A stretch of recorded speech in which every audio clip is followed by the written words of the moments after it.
यूनिटेक का ये शेयर 7 रुपये 35 पैसे के ऊपर आ चुका है। तो वीडियो को पूरा देखिए, आपको सब कुछ समझ में आ जाएगा। और किसी भी स्टॉक की कंप्लीट इन्फॉर्मेशन आपको चाहिए तो कमेंट में स्टॉक का नाम लिख दीजिए, मैं उस पर भी वीडियो बना दूंगा। यहाँ पर देखिए, इसका एनालाइज करेंगे और मैं आपको बताऊंगा कि लंबे समय तक इसके अंदर इन्वेस्ट करना योग्य है या नहीं। तो वीडियो को पूरा देखिए। यहाँ पर सबसे पहले इसका ऑल टाइम ओपन करते हैं। तो यहाँ पर देखिए 2005 में 4 रुपये का पेनी स्टॉक था। उसके बाद देखिए 300 से ऊपर चला गया था 2007 में, और उसके बाद फिर से ये 73 रुपीज़ पर आ चुका था।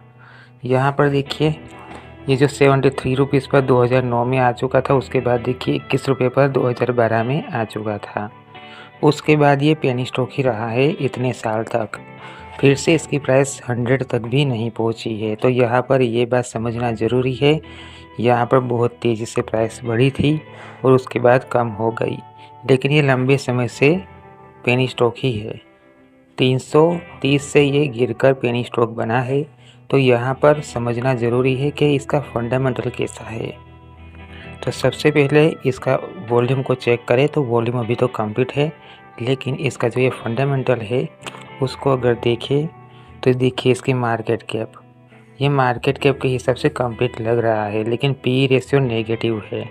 कंपनी के ऊपर सब कुछ नेगेटिव चल रहा है। अब देखिए यहाँ पर इसका आरओई कंप्लीट लग रहा है, लेकिन ईपीएस मतलब कि अर्निंग पर शेयर, एक शेयर बाय करोगे तो कितना प्रॉफिट हो सकता है, लेकिन ये भी इसके अंदर तो नेगेटिव है। तो ये नेगेटिव पॉइंट हो चुका, यहाँ पर डिविडेंड नहीं मिलता है। तो लंबे समय तक होल्ड करके रखोगे तो भी कोई फ़ायदा होने वाला है नहीं। इसके बाद यहाँ पर फेस वैल्यू 2 रुपये। देखा जाए तो ये फंडामेंटल अभी तो नेगेटिव है। आने वाले टाइम में इस शेयर की प्राइस बढ़ेगी ऐसा कोई भी नहीं बता सकता। यहाँ पर देखिए इसका फंडामेंटल तो नेगेटिव ही हो चुका। अब इसका फाइनेंशियल को अगर देखा जाए तो देखिए यहाँ पर इसका फाइनेंशियल पिछले 5 साल से कंपनी लॉस में चल रही है। देखिए इनका लॉस देखिए, 2023 में 3100 करोड़ का लॉस, 2024 में 3800 करोड़ का लॉस। तो कंपनी लॉस में चल रही है। रेवेन्यू तो जनरेट कर रही है। देखिए रेवेन्यू 2023 में 500 करोड़ का भी नहीं किया था, फिर भी लॉस 3000 करोड़ का है। और रेवेन्यू 2024 में 500 करोड़ का किया था, लेकिन कंपनी फिर भी 3000 करोड़ के लॉस में है। तो क्या है ये, यहाँ पर इन्वेस्ट करोगे तो क्या ही मिलेगा, क्योंकि कंपनी ही लॉस में चल रही है। तो यहाँ पर शेयर की प्राइस नहीं बढ़ सकती, और अगर बढ़ेगी तो डिमांड की वजह से बढ़ेगी। तो डिमांड की वजह से बढ़ेगी अपर सर्किट लगाते हुए, तो लोअर सर्किट लगाते हुए सप्लाई बढ़ जाएगी। उस दिन फिर से ये पेनी स्टॉक बन ही जाएगा। तो यहाँ पर इन्वेस्ट करना बहुत ज़्यादा रिस्की बन जाता है। अब इसकी शेयर होल्डिंग पैटर्न को अगर देखें तो यहाँ पर देखिए 100%, देखिए यहाँ पर 93% तक यहाँ पर पब्लिक की होल्डिंग है। मतलब कि प्रमोटर्स की यहाँ पर होल्डिंग देखिए 5%।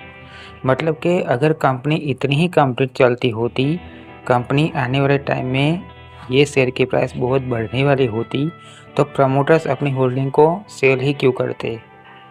लेकिन यहाँ पर देखिए प्रमोटर्स सिर्फ 5% ही है, 93% यहाँ पर पब्लिक की होल्डिंग है।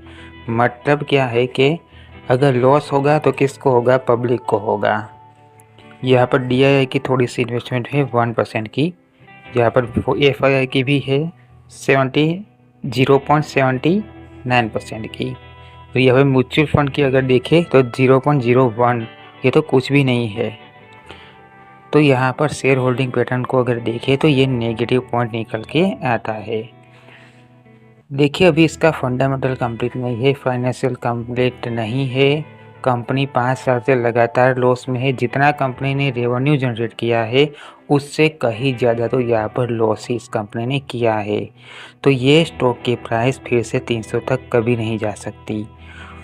और अगर हर दिन अपर सर्किट लगे तो ये मत समझिए कि इसके अंदर इन्वेस्ट करना योग्य है, बिल्कुल भी योग्य नहीं है। किसी दिन लोअर सर्किट लगेंगे तो लॉस हो जाएगा। तो ये स्टॉक कंप्लीट नहीं है इन्वेस्ट करने के लिए, रिस्की स्टॉक है।